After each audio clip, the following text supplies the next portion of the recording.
ഇന്ന് നമ്മൾ കാണുന്നത് പാഠം 7 ഇന്നത്തെ ഇന്ത്യ. ഇനി ഈ ഭാഗത്തിന്റെ ഗാനരൂപം കേൾക്കാം.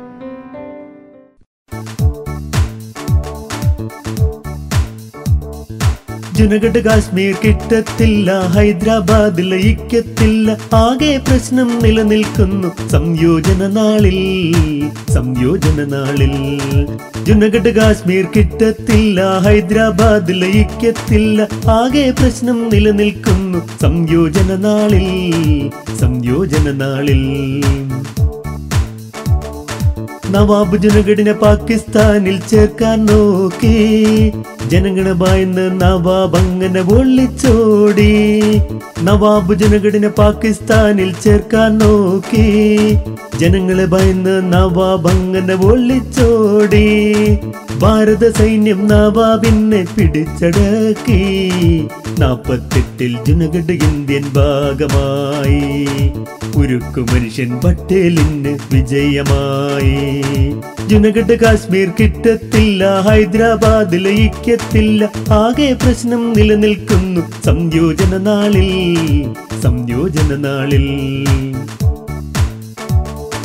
ഹൈദരാബാദിനെ പാകിസ്ഥാനിൽ ചേർക്കണമെന്ന് നൈസാമിന്നന്ന് പിടിവാശിയായി. ഹൈദരാബാദിനെ പാകിസ്ഥാനിൽ ചേർക്കണമെന്ന് നൈസാമിന്നന്ന് പിടിവാശിയായി. ഇന്ത്യൻ സൈന്യം നൈസാമിനെ കീഴടക്കി. 47 ഹൈദരാബാദ് അങ്ങനെ ഇന്ത്യയിലായി. BP മേനോൻ പ്ലാനിങ് അങ്ങനെ ഫലവത്തായി.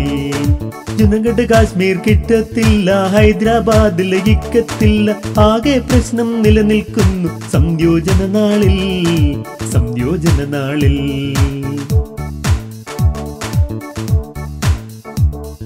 സ്വതന്ത്ര രാജ്യമാകാൻ ഹരിസിംഗിനു മോഹം, പാകിസ്ഥാനിലെ ഇന്ത്യയിലോ ചേരാതെ നിന്നു. സ്വതന്ത്ര രാജ്യമാകാൻ ഹരിസിംഗിനു മോഹം, പാകിസ്ഥാനിലോ ഇന്ത്യയിലോ ചേരാതെ നിന്നു. കാശ്മീരിനെ തകർക്കാൻ പത്താൻകാരെ വിട്ടു. പാകിസ്ഥാൻ ഹരിസിംഗിന്റെ ശത്രുവായി. മിത്രമാം ഇന്ത്യയിൽ ഹരിസിംഗു ചേർന്നു. കാശ്മീർ അങ്ങനെ ഇന്ത്യയുടെ ശിരസായി. കാശ്മീർ അങ്ങനെ ലോകത്തിൻ പറുദീസായി. ജുനഗഡ് കാശ്മീർ കിട്ടത്തില്ല, ഹൈദരാബാദ് ലയിക്കത്തില്ല, ആകെ പ്രശ്നം നിലനിൽക്കുന്നു സംയോജന നാളിൽ. ജുനഗഡ് കാശ്മീർ കിട്ടത്തില്ല, ഹൈദരാബാദ് ലയിക്കത്തില്ല, ആകെ പ്രശ്നം നിലനിൽക്കുന്നു സംയോജന നാളിൽ.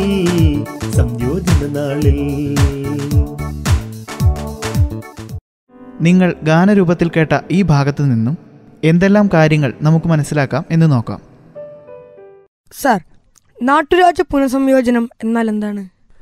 നമ്മുടെ സ്വാതന്ത്ര്യ ലബ്ധിക്ക് ശേഷം നാം വളരെയേറെ പ്രശ്നങ്ങൾ അഭിമുഖീകരിക്കേണ്ടതായി വന്നു. അതിലേറ്റവും വലിയ വെല്ലുവിളിയായിരുന്നു നാട്ടുരാജ്യ സംയോജനം. നമ്മുടെ മഹാത്മാക്കളായ നേതാക്കളുടെ കഠിന ശ്രമഫലമായി നാട്ടുരാജ്യങ്ങളെയെല്ലാം നമുക്ക് സംയോജിപ്പിക്കാൻ കഴിഞ്ഞു. സ്വാതന്ത്ര്യാനന്തര ഇന്ത്യയിലെ 600ഓളം നാട്ടുരാജ്യങ്ങളെ സംയോജിപ്പിച്ച് ഒരൊറ്റ ഇന്ത്യയാക്കുന്നതിന് കഠിന ശ്രമം ആവശ്യമായി വന്നു.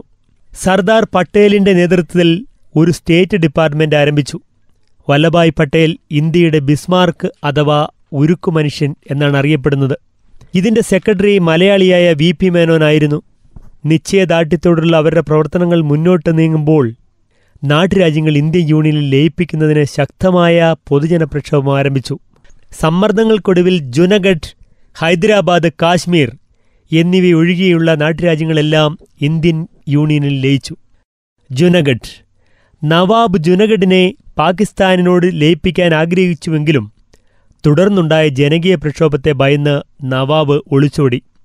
1948 ഫെബ്രുവരിയിൽ ജനങ്ങളുടെ ഹിതപരിശോധന നടത്തി ജുനഗഡിനെ ഇന്ത്യൻ യൂണിയനിൽ ലയിപ്പിച്ചു. ഹൈദരാബാദിന്റെ പ്രത്യേകത നോക്കാം. പാകിസ്ഥാനുമായി രഹസ്യബന്ധത്തിന് ശ്രമിച്ച നൈസാമിനെതിരെ ഹൈദരാബാദ് സ്റ്റേറ്റ് കോൺഗ്രസ് പ്രക്ഷോഭം ആരംഭിച്ചു. ഇന്ത്യൻ സൈന്യത്തോട് പരാജിതനായ നൈസാം കീഴടങ്ങി. 1947 നവംബറിൽ ഹൈദരാബാദ് ഇന്ത്യൻ യൂണിയനിൽ ചേർന്നു. ലോകത്തിൻ്റെ സ്വർഗമായ, ലോകത്തിൻ്റെ പറുദീസയായ കാശ്മീർ. കാശ്മീർ രാജാവ് ഹരിസിംഗ് പാകിസ്ഥാനിലോ ഇന്ത്യയിലോ ചേരാതെ സ്വതന്ത്രമായി നിൽക്കാൻ ആഗ്രഹിച്ചു. എന്നാൽ ഷെയ്ഖ് അബ്ദുള്ളയുടെ നേതൃത്വത്തിലുള്ള നാഷണൽ കോൺഫറൻസ് ഇന്ത്യൻ യൂണിയനിൽ ചേരണമെന്ന് വാദിച്ചു. പാകിസ്ഥാൻ സൈനിക ഉദ്യോഗസ്ഥർ പത്താൻ ഗോത്രവർഗക്കാർക്ക് കാശ്മീരിനെ ആക്രമിക്കാൻ സഹായം നൽകിയതിനാൽ ഇന്ത്യൻ യൂണിയനിൽ കാശ്മീരിനെ ലയിപ്പിച്ചുകൊണ്ടുള്ള സമ്മതപത്രത്തിൽ രാജാവ് ഒപ്പുവെച്ചു. ഇങ്ങനെ എല്ലാ നാട്ടുരാജ്യങ്ങളെയും ഇന്ത്യൻ യൂണിയനിൽ ചേർക്കുകയും ഈ സംയോജനത്തോടെ ഇന്ത്യ കരുത്താർജിക്കുകയും ചെയ്തു. ഇനി ഈ ഭാഗത്തിന്റെ ഗാനരൂപം കേൾക്കാം.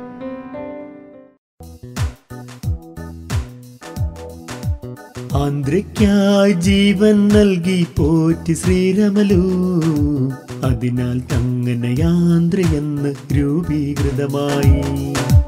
ആന്ധ്രയ്ക്കായി ജീവൻ നൽകി പോറ്റി ശ്രീരമലു, അതിനാൽ അങ്ങനയാന്ത്രയെന്ന് രൂപീകൃതമായി. ഫസലലിയും KN പണിക്കരും ഹൃദയനാഥ കുൻസ്രവും ചേർന്നങ്ങനെ കമ്മീഷൻ രൂപീകൃതമായി. ഫസലലിയും KN പണിക്കരും ഹൃദയനാഥ കുൻസ്രവും ചേർന്നങ്ങനെ കമ്മീഷൻ രൂപീകൃതമായി. ആന്ധ്രയ്ക്കായി ജീവൻ നൽകി പോറ്റി ശ്രീരമലു, അതിനാൽ അങ്ങനയാന്ത്രയെന്ന് രൂപീകൃതമായി. 14 ഭാഷാ സംസ്ഥാനങ്ങളും 6 കേന്ദ്ര ഭരണ പ്രദേശവും 56 നവംബർ 1 രൂപീകൃതമായി. 14 ഭാഷാ സംസ്ഥാനങ്ങളും 6 കേന്ദ്ര ഭരണ പ്രദേശവും 56 നവംബർ 1 രൂപീകൃതമായി. ആന്ധ്രയ്ക്കായി ജീവൻ നൽകി പോറ്റി ശ്രീരമലു, അതിനാൽ അങ്ങനയാന്ത്രയെന്ന് രൂപീകൃതമായി. ആന്ധ്രയ്ക്കായി ജീവൻ നൽകി പോറ്റി ശ്രീരമലു, അതിനാൽ അങ്ങനയാന്ത്രയെന്ന് രൂപീകൃതമായി.